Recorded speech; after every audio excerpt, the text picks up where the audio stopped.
Ng'ebbugumu ly'okulonda kwa 2026 litandise okulinnya enkandaggo akulira ekibiina ki National Unity Platform Robert Kyagulanyi Ssentamu yasaba buli munnakibiina eyeesimbyewo okukola ekibinja ky'abantu abanaamuyambako okunoonya ko n'okukuuma akalulu kye yatuuma eggaali.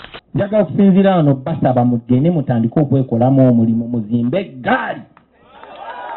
Muzimbe eggaali nga za kuteekawo resistance ekimenya amateeka kye twabakoze ekawempe njagala tukibakole Makindye tukibakole Ssaabagabo tukibakole mu Central tukibakole Busoga. Newankubadde ono yali agamba bannannuupu bokka kyenkana bannabyabufuzi bonna bagonjawo abantu ababawuliriramu era abatambula nabo yonna gye balaga. Ng'ogyeko bano abamu batuuse n'ekussa ery'okutondawo ekyefaananyirizaako eggye ly'abavubuka nga bano balabika nga beetegefu okukola kyonna ekisoboka okulaba nga abantu baabwe bawangula. Kakyobya kigendererwa ky'okulonda okujjudde amazima n'obwenkanya akulira akakiiko k'eddembe ly'obuntu Mariam Wangadya agambye nti obubinja buno obwogerwako bumenya amateeka kw'ossa okuteeka ebyokwerinda by'eggwanga mu matigga. Obubinja buno obw'abavubuka vigilantes buliwo mu mateeka bwa bulabe ate bukontana n'enkola ya demokrasiya mu ggwanga. Wangadya agamba nti bannabyabufuzi abavuganya ku bifo ebiri mu masekkati g'eggwanga be basinze okwettanira ennyo enkola eno. Bw'atyo alagidde poliisi okubakwata bakangavvulwe. Okuwa obukuumi ba kandideeti bonna ku mitendera gyonna kababe ba presidential candidate ogw'omulimu gwa Uganda Police Force yokka.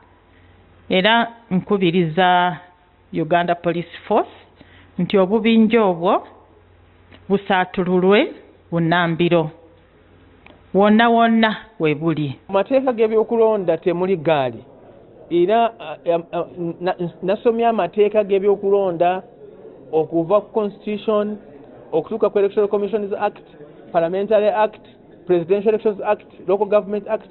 Temuli kawaayiro katondawo ezo ze bayita egaali. Mu bufu bwe bumu ab'ebyokwerinda bazze balabwako nga bakozesa obukambwe okugumbuula abawagizi ba munnannuupu Robert Kyagulanyi Ssentamu kumpi buli gy'atambulira. Wangadya wano waasinzidde n'asaba abakuumaddembe okwewala okukozesa eryanyi erisukkiridde naddala mu kugumbuula abeetabye mu nkuŋŋaana ezimenya amateeka. Ng'omulimu gwamwe mulina ogutambuliza mu okussa ekitiibwa mu ddembe ly'obuntu. Okusalawo okukozesa eryanyi should be a last resort. Kibenga kye kikolwa ekisembayo. Naye ate bwe muba musazeewo nti embeera esaanidde okujjayo okukozesa eryanyi libe lya kigero. Akulira oludda oluvuganya mu Paalamenti era nga ye mwogezi w'ekibiina kino Joel Ssenyonyi ategeezezza nga bo eggaali ze bakola bwe zitaliimu bumenyi bw'amateeka. Ekigambo ekyo foot soldiers tutegeeza abawagizi baffe, tutegeeza omuntu wa bulijjo oba oli awatali mukulembeze nga nze naye nga muwagizi owa nnamaddala. Tekitegeeza bamenyi b'amateeka.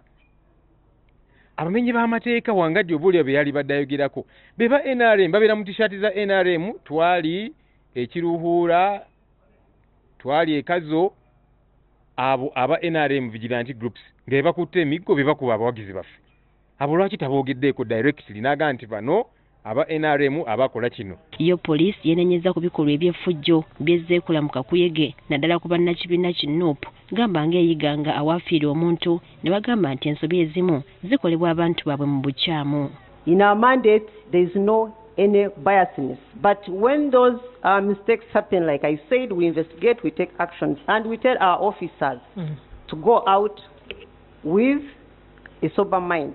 Bino babyogeredde mu nsisinkano ebaddewo wakati w'akakiiko k'ebyokulonda akakiiko akataatira eddembe ly'obuntu ekitongole ky'ebyempuliziganya ki UCC poliisi ko n'abalala ng'ekigendererwa kubaganya birowoozo ku butya okulonda kwa 2026 gye kuyinza okubeera okw'emirembe n'obwenkanya.